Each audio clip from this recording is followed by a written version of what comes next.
আসসালামু আলাইকুম, মির তৌফিক হোসেন স্বাগত জানাচ্ছি এনটিভির সন্ধ্যার খবরে। রাজধানীর পল্লবীতে শিশু রামিস আক্তারকে ধর্ষণ ও হত্যার অভিযোগে গ্রেফতার সোহেল রানা আদালতে দোষ স্বীকার করে ১৬৪ ধারায় জবানবন্দি দিয়েছে। পরে তাকে কারাগারে পাঠানোর নির্দেশ দিয়েছেন আদালত। এদিকে নৃশংস ঘটনায় জড়িতদের দৃষ্টান্তমূলক শাস্তির দাবি জানিয়েছে পরিবার ও এলাকাবাসী। আপেল শাহরিয়ারের রিপোর্ট।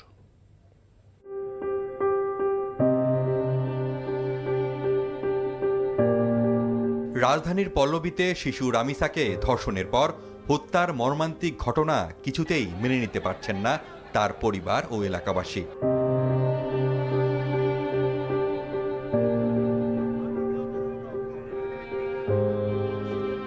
হাসপাতাল থেকে রামিসার মরদেহ পল্লবীর বাসায় নেওয়া হলে হৃদয় বিদারক দৃশ্যের সৃষ্টি হয়।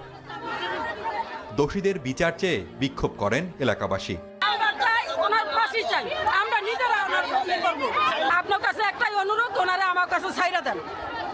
জনগণের গণায় তো ওই দিবস বাস ঝামেলা শেষ।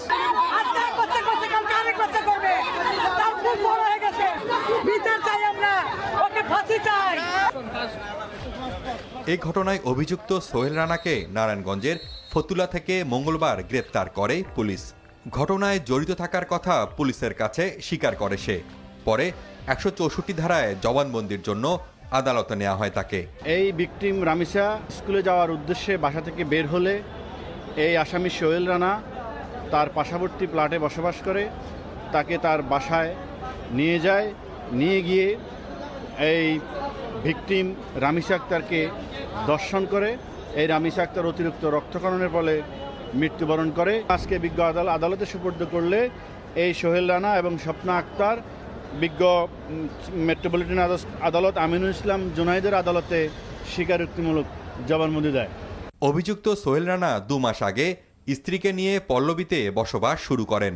আর রামিসার পরিবার একই বাসার পাশের ফ্ল্যাটে ১৭ বছর ধরে বসবাস করে। মঙ্গলবার স্কুলে যাওয়ার সময় নিখোঁজ হয় রামিসা। পরে সোহেলের ফ্ল্যাট থেকে রামিসার খণ্ডিত লাশ উদ্ধার করা হয়। ঘটনার পর বাসার শৌচাগারের গ্রিল ভেঙে পালিয়ে যায় সোহেল রানা। সে সময় ওই বাসা থেকে তার স্ত্রীকে আটক করা হয়। রামিসা আক্তার স্থানীয় একটি স্কুলে ২য় শ্রেণীতে পড়ত। Apple Shahriar, NTV news, Dhaka. এদিকে শিশু রামিসাকে ধর্ষণ ও নৃশংসভাবে হত্যা এবং সারা দেশে আইনশৃঙ্খলা পরিস্থিতির অবনতির প্রতিবাদে ঢাকায় বিক্ষোভ সমাবেশ করেছে জামায়াত ইসলামী। জাতীয় মসজিদ বাইতুল মোকাররম মসজিদের দক্ষিণ গেটে আয়োজিত সমাবেশে দলের সেক্রেটারি জেনারেল মিয়া গোলাম পরোয়ার সরকারকে উদ্দেশ্য করে বলেছেন, সংবিধান নিয়ে টানাটানি বাদ দিয়ে মানুষের নিরাপত্তা নিশ্চিত করুন। সরকার জনগণের অধিকার নিশ্চিত করতে পারছে না বলে মন্তব্য করেন তিনি।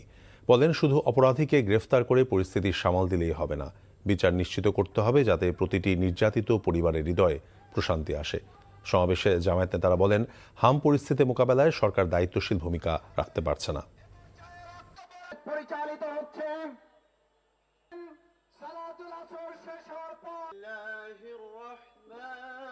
এত নিষ্ঠুরতা, এত বর্বরতা, এত নৃশংসতা দিনের বেলা কলিজার টুকরা মেয়ের গলায় ছুরি চালিয়ে মাথা আলাদা করতে পারে, এই নৃশংসতাই আমি জাহিলিয়াতের বর্বরতাকে হার মানিয়ে দিয়ে। এত মানুষ কান্দে, এত মানুষের বিবেক জাগ্রত হয়, স্বরাষ্ট্রমন্ত্রীর বিবেক জাগ্রত হয় নাই। আমরা পরিষ্কার সরকার এবং দেশবাসীকে বলি, জামায়াত ইসলামী কোন মবের রাজনীতি করে না। এরপরে আপনারা আপনাদের উস্কিয়ে দেয়া দেশকে অস্থিতিশীল করে বিরোধী আন্দোলনকে সাবোটাজ করার জন্য আপনারা মাজার ভেঙে হামলা করে আপনারা সেটা ইসলামপন্থীদের উপরে চাপিয়ে দেওয়ার চেষ্টা করেন।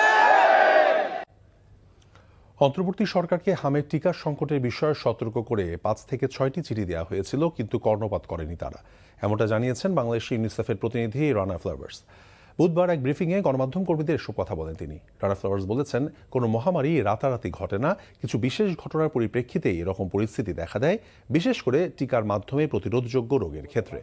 এক প্রশ্নের জবাবে রানা বলেছেন, বর্তমান সরকার দায়িত্ব নেওয়ার পর এই ক্রয় প্রক্রিয়ার বিলম্বের কারণ হল উন্মুক্ত দরপত্রের মাধ্যমে টিকা কেনার বিষয়ে অন্তর্বর্তী সরকারের উপদেষ্টা পরিষদের একটি সিদ্ধান্ত, যা গত বছর নেওয়া হয়েছিল। গত 2 বছরে বাংলাদেশে কোনো টিকার সংকট ছিল কিনা জানতে চাইলে রানা ফ্লাওয়ার্স বলেছেন, 2024 সালেই টিকার সংকটের পূর্বাভাস দেওয়া হয়েছিল, যা পরবর্তী 2 বছরে বিভিন্ন রোগের ক্ষেত্রে প্রভাব ফেলতে পারে। The failure to order vaccines was not the result of no money in the Ministry of Health. The funding was provided by the Ministry of Finance. The funding was in the budget. This is not about needing a little bit of COVID money from ADB. That's a red herring. The reality is the budget was there. It was the decision around how to procure that had created a delay. And that will be the subject of an investigation, which I welcome. পাইকারি বিদ্যুতের দাম unit প্রতি 1.5 টাকা বা 21% পর্যন্ত বাড়ানোর প্রস্তাব দিয়েছে বিদ্যুৎ উন্নয়ন বোর্ড পিডিবি। সকালে রাজধানী খামারবাড়িতে কেআইবি মিলনায়তনে গণশুনানিতে দাম বাড়ানোর এ প্রস্তাব দেয় পিডিবি। শুনানিতে চলতি অর্থ বছরে 62,000 কোটি টাকা এবং আগামী অর্থ বছরে 65,000 কোটি টাকার সম্ভাব্য ঘাটতির কথা তুলে ধরে সংস্থাটির প্রধান প্রকৌশলী মোহাম্মদ রেজাউল করিম বলেছেন, দাম না বাড়ালে মারাত্মক ঝুঁকিতে পড়বে বিদ্যুৎ খাত।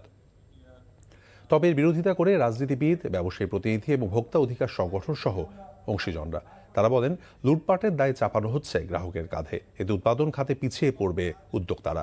কাল বৃহস্পতিবারও গণশুনানি অনুষ্ঠিত হবে। রাজধানী মিরপুরে অবৈধ বস্তি উচ্ছেদ অভিযানকে কেন্দ্র করে সংঘর্ষের ঘটনা ঘটেছে। দুপুরে মিরপুরের ইসিবি কালশি সড়কের বাউনিয়াবাদ এলাকায় অভিযান চালাতে গিয়ে বস্তিবাসীদের হামলার মুখে পড়েন কর্তব্যরত পুলিশ সদস্যরা। পরিস্থিতি নিয়ন্ত্রণে আনতে এবং নিজেদের সুরক্ষায় শেষ পর্যন্ত পুলিশ সদস্যরা ঘটনাস্থল থেকে পিছু হটতে বাধ্য হন। সরকারি জায়গায় গড়ে ওঠা অবৈধ বস্তি উচ্ছেদে যৌথ অভিযান পরিচালনা করে পুলিশ এবং সিটি কর্পোরেশনের কর্মকর্তা কর্মচারীরা। তবে উচ্ছেদ কার্যক্রম শুরু হতে ক্ষুব্ধ হয়ে ওঠেন সেখানকার বাসিন্দারা। এক পর্যায়ে তারা সংঘবদ্ধ হয়ে আইনশৃঙ্খলা রক্ষাকারী বাহিনীর সদস্যদের উপর চড়াও হন এবং ইট পাটকেল ছুটতে শুরু করেন। এতে উভয় পক্ষের কয়েকজন আহত হন। পরিস্থিতি নিয়ন্ত্রণের বাইরে চলে গেলে আত্মরক্ষার্থে পুলিশ সদস্যরা ঘটনাস্থল থেকে পিছু হটেন।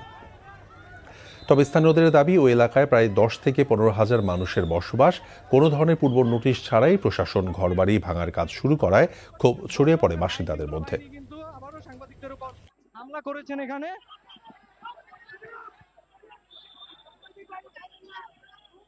আমি একজন বাংলাদেশ প্রতিদিনের রিপোর্টার। সকাল থেকে এদের উচ্ছেদ অভিযান আমি কভার করছিলাম। একসময় তারা এলাকাবাসী, প্রত্যেকটা এলাকাবাসীর দাবি হচ্ছে যে তারা কোনো ধরনের নোটিশ ছাড়াই তাদের ভাঙছে এবং মারধর করেছে। এই প্রশ্ন করার কারণে আমাকে কুকুরের মতো মাটিতে ফেলে থুয়ে মেরেছে, হাত পা মাথাতে মেরেছে, লাথি মেরেছে আমাকে। এই যে প্রতিবার যে সাংবাদিকের উপরে হামলা, এই হামলা কেন?